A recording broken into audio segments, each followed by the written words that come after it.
Corbusier style of planning. The Soviet Union, the fascist Vichy government of France, and so forth. 都係啲法西斯主義或者係 totalitarian and fascist governments were the governments that actually exercises the Corbusier kind, and maybe a colonial government as well, right? So we actually see Le Corbusian rational planning in Hong Kong. Let me give you a few very brief examples.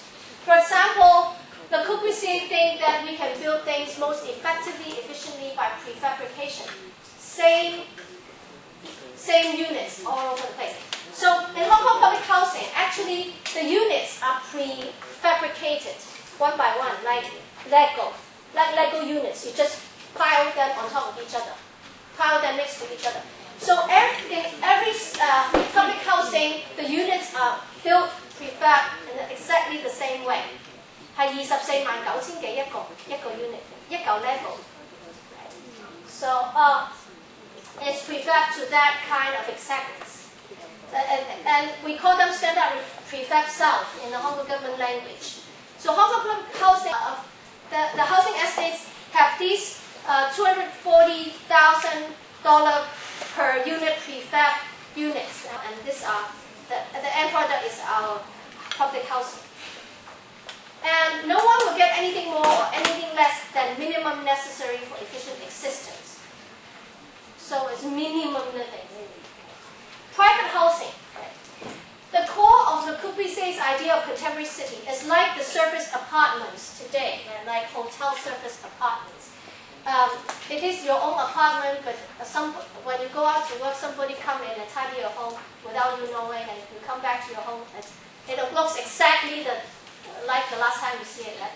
So service apartments, if you bring some friends back to supper around about midnight, a mere phone call is all that is needed to find a table laid with a servant who is not sulking.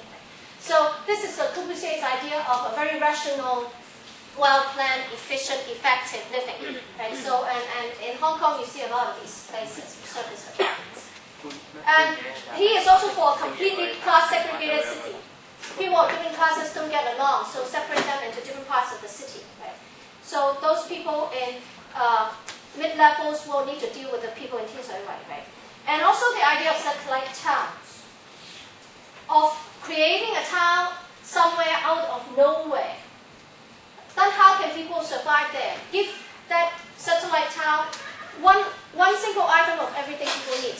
One hospital, one school, one city hall, one community center, one post office, one shopping mall, one what, and put all those people there so that they can be stuck there, give them some jobs there, maybe across the street. Right? So Kwun Tong was developed like that. On one side of the road are public housing. On the other side of the road, near the harbour, are the factories. And these people live in minimal existence housing units. They go across the street without even having to take public transport to their factory to work. And they can stay there all their life without leaving, and they better don't leave. But this is the whole idea. And Kwun Tong is created that way, Sha Tin is created that way, and Tinsui Wai created that way with a lot of the amenities left out, and that's why we have problems. And also there is the idea of the vertical garden city. Right? And that is save space. You don't use the city horizontally. You use the city vertically. Have skyscrapers. Make people live on the 57th floor. Right? And then they don't have enough public space. Doesn't matter. Every 10th floor, a podium with potted trees. Right? So this is the whole idea. What we see in Hong Kong is textbook Le Corbusier. Okay? See, this is the Corbusier idea, how people should live. But let me remind you, this is not a real building. This is his model. Nobody ever wanted to build it except Hong Kong. Okay, and this is his idea of the satellite town. One single thing of everything. And you see, he put the buildings in this way, right? It's a total screen effect. But the most efficient use of space, according to him, because if you use space this way, you waste the least space. And that's what he said. However, we do not necessarily have the park and large swimming pools in his idea, right? In Hong Kong, we don't even have those amenities he thinks is necessary. We have cut out the park and the swimming pool and the roof gardens as well. Now this is, in the 1920s, he thinks that he has a very good idea for Paris. And Le Corbusier created this plan and sell it to the Paris government and Paris people. And the reaction was, the people in the city think it's crazy. So the Paris City Council has never contacted Le Corbusier because the people in Paris calls his work barbarian. And it was so scary, so standardized, so scary. Nobody wanted to build Le Corbusier except Hong Kong. Okay. This is his other plan. Very, very crowded, efficient use of space. Man Wat Lao. This is Le Corbusier rational planning in Hong Kong. And this is Tai Gusing. Tai Gusing is a middle-class version that is closest to textbook Le Corbusier. Everything you need except your job is in Tai Gusing. Except going to your work, you don't actually ever need to leave Tai Gusing. Very, very dense. The factories are just next door. The factories just next door if you need work. Right? So, and if you see from top down, Tai Gusing really looks like Le Corbusier. It's so organized, right?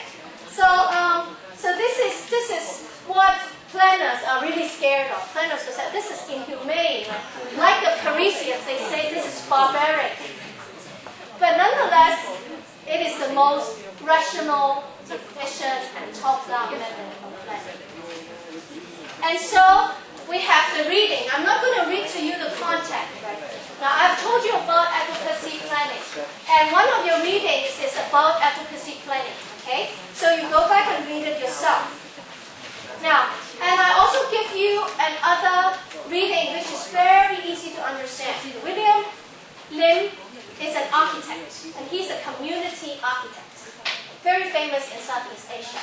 A lot of the most popular, happy, and relaxed communities are designed by William Lim. He's a very, very crazy guy, a very interesting guy. So what he said in his book will be a summary of almost all those things you have heard in class in a very, very simple way. So there's nothing simpler to read than William Lim because it's not an academic. He writes as an architect to ordinary people. So the two examples of the more progressive planner and the more progressive architect who can actually dialogue with the kind of cultural policy I'm persuading you to like, right? I'll give you one example from the planner, who's Paul Davidoff, and another example from an architect who is also happened to be coming from Singapore, right? People think that Singaporeans are very rigid and boring. No, not so at all, right? So we can see very interesting, creative architects and planners, even in Asia. And it is not impossible. It is an attitude. It is a choice, and it is not something impossible at all. So basically, I've given you readings from a few of his chapters. One is Cities for People and Pluralism in Architecture, as I told you, the kind of plural plans, right? And then his idea about contemporary culture and heritage together becoming a sense of how our local culture should be like, right? Both contemporary and heritage together as localism. And he also talks about urban conservation, a lot of these preservation of living culture. And the idea I already suggested to you in the Blue House lecture, right, about the contemporary vernacular. Vernacular culture is not just traditional, it can also be vernacularly contemporary. So contemporary vernacular and vernacular heritage can coexist and merge and live happily together as a form of local culture, as localism. And so this will be the idea. One example in the reading, one example from an architect, one example from a planner, and the other reading is the scary things that we're trying to reform. Okay, so this is the end of today's lecture.